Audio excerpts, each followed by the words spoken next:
United Nations Secretary General Antonio Gutierrez is preparing to convene a closed-door meeting in Doha to address Afghanistan's challenges.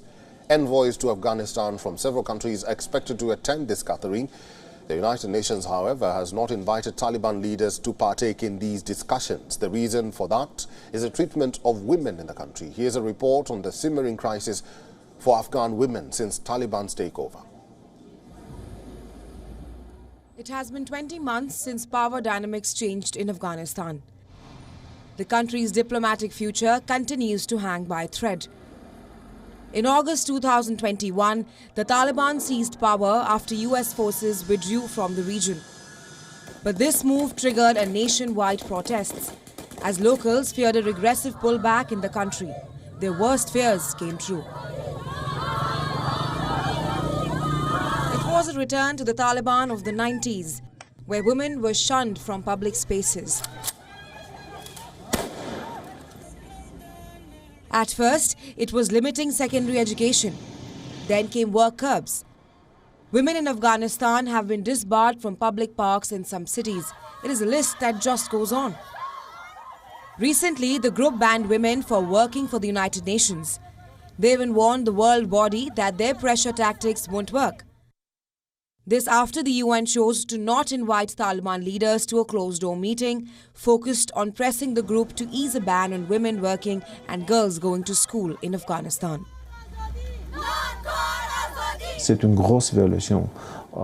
It is a big violation of women's rights, and the implications are not only applicable in Afghanistan because it's a precedent and we cannot accept that, neither in Afghanistan nor in any other country.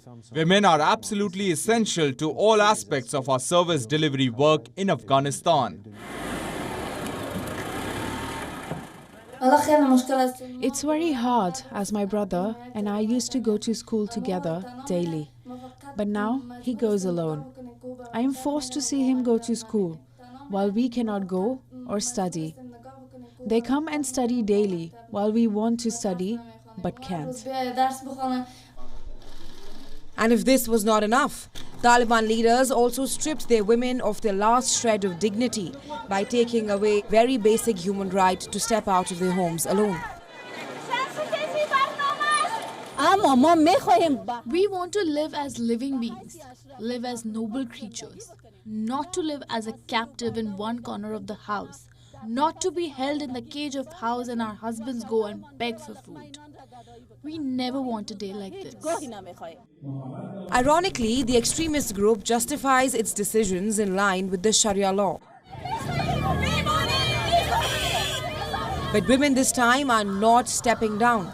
For months, they have staged demonstrations, taken to the streets, demanding their rights to be reinstated. These protests have often come at a brutal and fatal cost to the brave hearts. This is an unfortunate yet crucial phase for the Afghan society, and it is the greater powers that need to build more pressure. In 2021, after the West abandoned Afghanistan in its swift retreat, one may believe that the weight rests on the shoulders of global leaders to leverage diplomacy in favor of the country's suffering women. Bureau Report, WION World is One. WION is now available in your country. Download the app now and get all the news on the move.